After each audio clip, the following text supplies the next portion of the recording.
Welcome to KidMania's Consignor 101 training video on how to manually enter your items into the system. You would first log into our Consignor website, which is kidmaniasale.com, and you want to go under the Consignor tab and view what items are accepted and not accepted. We are a seasonal event, so please read over if it is a spring and summer event, what items you're allowed to bring, and if it's fall and winter, what items you're allowed to bring. This will list all the accepted items, but key is not accepted items. Please make sure you do not bring any of these items. We would obviously don't want anything stained, broken, torn, missing parts, anything that smells funny. Underwear, nipples, and teethers must be new in packaging. We do not accept stuffed animals unless they're new in the packaging. Battery operated toys or equipment must have the batteries inside of them. If you're selling a car seat, car base, or a booster seat, you must fill out this checklist and bring it with you to the event. Cribs, also you have to bring this checkoff list. We do not accept mattresses. We only accept brand new breast pumps and certain parts. So please read over this list very carefully, and all of these items must not be on a recalled item because it's against the law to sell it, and it's up to the consignor to verify their items are not recalled. There could be a huge fine if we were audited, and that consignor can be fined up to $100,000. So please make sure you check your items against certain recalls. These are some tabs to help you for your reference.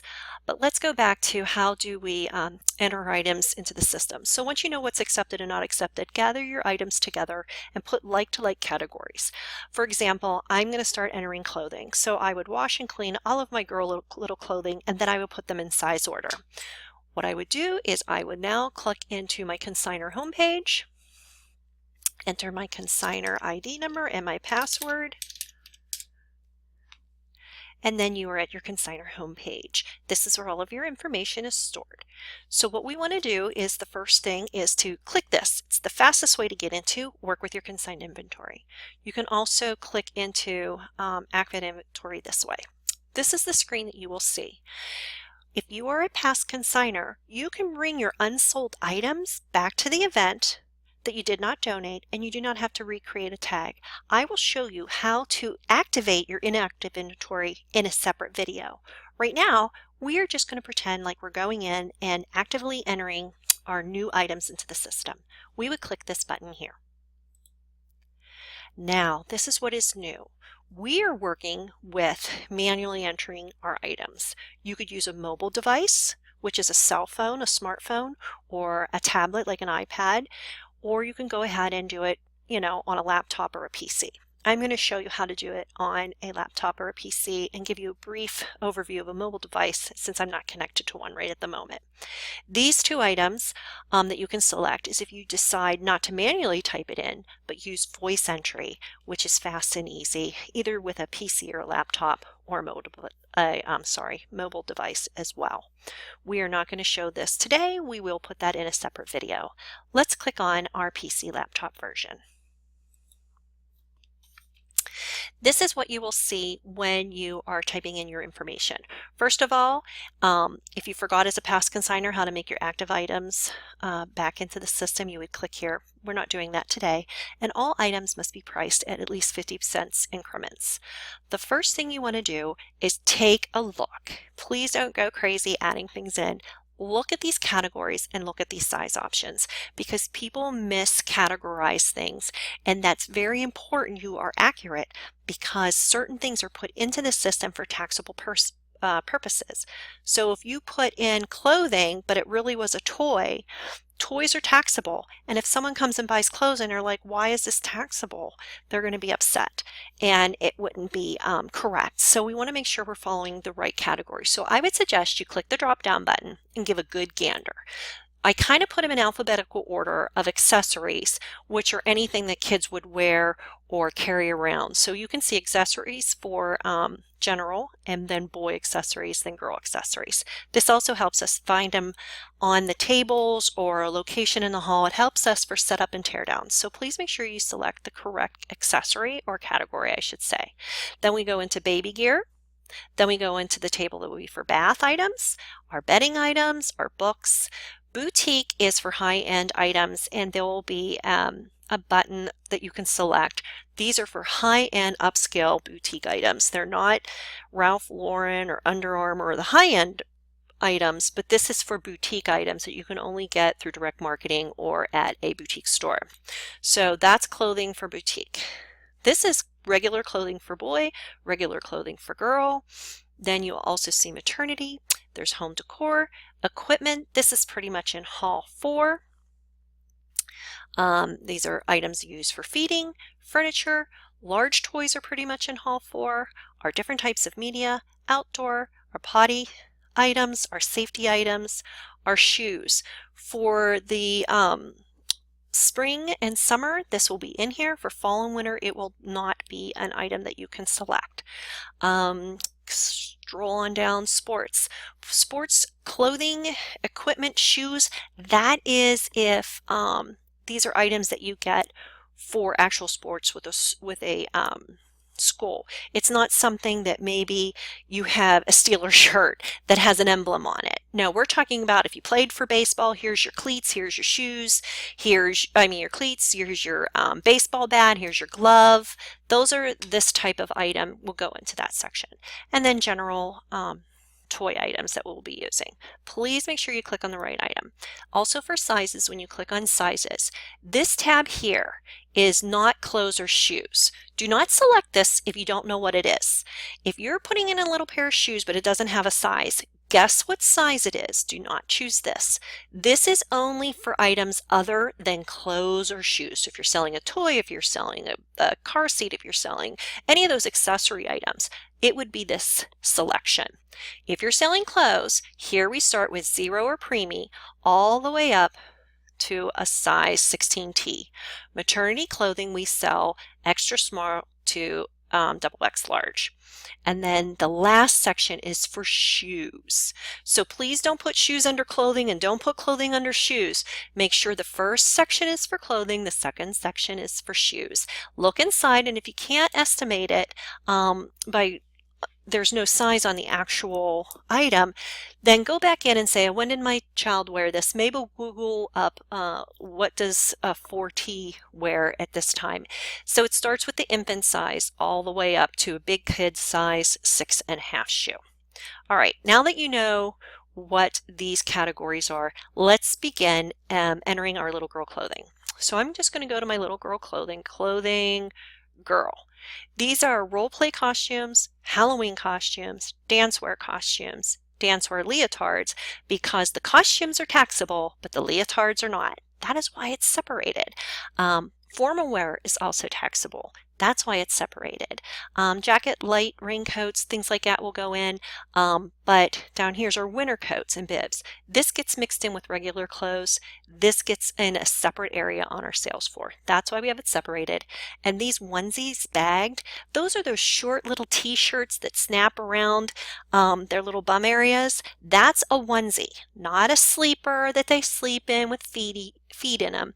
These are the only things that we accept in bagged items and put on tables. So if you have a onesie, you can bundle maybe 5 of them in a little Ziploc bag and sell them. I'm going straight to entering some girl clothing. My daughter wears, let's say, a size 3. Boop. I'm going to start typing in all of her size 3 items. And these 2 things will stay populated at the whole time that you're entering your items. So she's selling an Old Navy. This is the brand name you want to put in here. The description is red striped dress. I'm going to price it at $3. You could say 3.00 or just 3, and I'm only selling 1. Maybe you have twins, you have 2 of the same thing. Then it will print 2 price tags if you select 2. I'm only using 1. These items are optional. I suggest use them because we have so many things at the end of the sale that can be donated to 2 of our charities at the end of the event, and you have so many things that you'll be selling for the next sale as your children grow.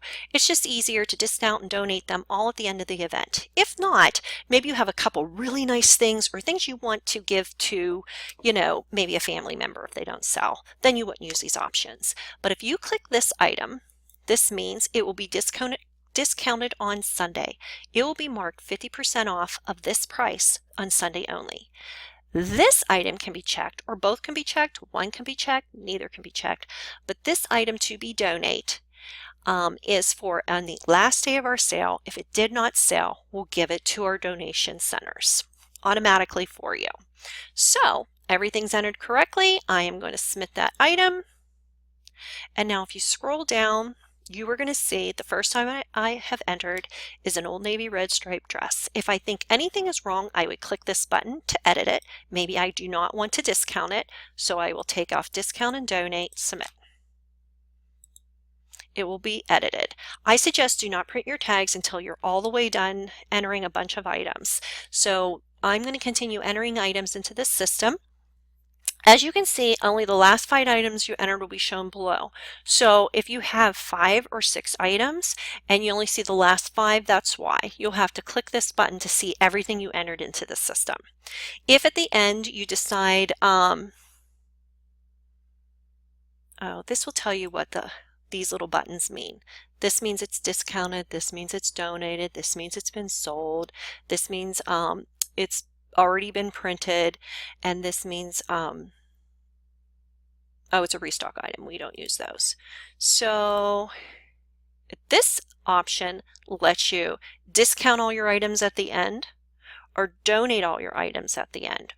New to the feature is if you accidentally hit these buttons, you can change them back to don't discount all of the items and don't donate all of the items.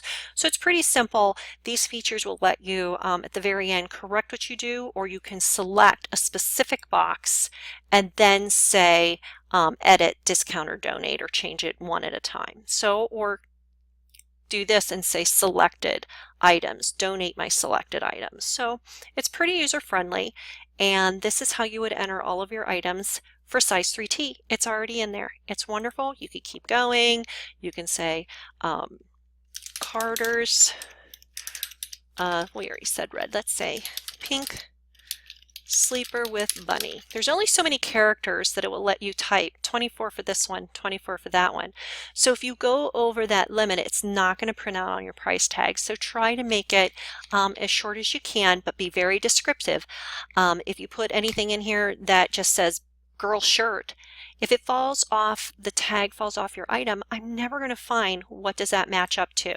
So please make sure you're very descriptive, and I'm going to say 6. I have 6 little pink sleepers with bunnies on them. Now, as you can see, only the last 5 items I entered. Item number 1 and 2 are missing. The only way I'm going to see them is if I click this button. Boop. Now I can see everything I entered.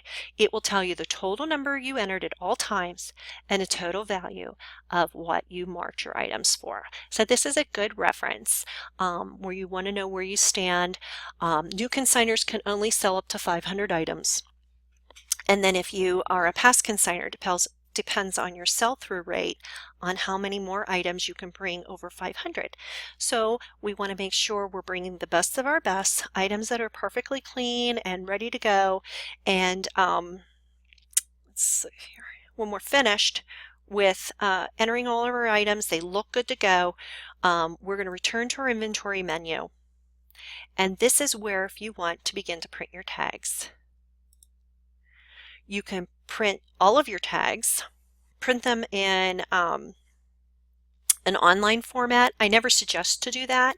I suggest to always go to PDF, which is, if you have Adobe, to do it that way. If you print your tabs using the internet, you cannot use, if you have a Mac, do not use Firefox.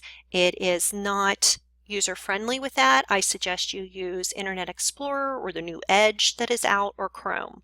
But I'm going to say select my printed tags. As you can see, here's a list of all of my tags that I'm going to print. I am going to generate tags in a PDF. And I'm just going to print all of the tags that I've done already. I'm going to display them for printing. And here they are. Your tags are printed on 6 to a page. You're going to print them on cardstock, 65 pounds or heavier. You do not print on regular paper. You will use white cardstock only, and you can get that at Walmart. It's very cheap. You can get your at Walmart, Sam's Club. They all work well, but your printers are very careful what you're using to make sure the barcodes work well. So if you're using an HP, say PhotoSmart, or anything that uses prints out photographs, there's special directions on the system to make sure you turn off special photo editing so that these barcodes don't smear. You might not see that when you print it, but when we go to scan them, they do. But it's very simple. You like what you see. This is what I'm going to do. Print my tags. Boop, and then you print them. I have 2 pages of those that I'm printing out. When you're finished printing out your price tags, return to your inventory menu. I believe it's going to show in my inventory menu that these tags have been printed already. So as you add more items, select the next category. Maybe I'm still doing girl clothes. I'm going straight to 4T, and I can start entering my items. So that's how you manually enter your items using a laptop. And then if you do a mobile version, it's the same way. The only thing is when you do your add a new item, this is what it's going to look like. Those 2 things will stay there at all times. You just have to retype these items in and submit, and they'll be added to your inventory list. And that is how you enter your items. When you're finished, I would just suggest that you log out of the account, and you can go back in as time permits each time you need to go into the system and enter different items. So if you have any questions, please email melissa@kidmaniasale.com, and always refer to our consignor information tabs that are found on our website. Thank you.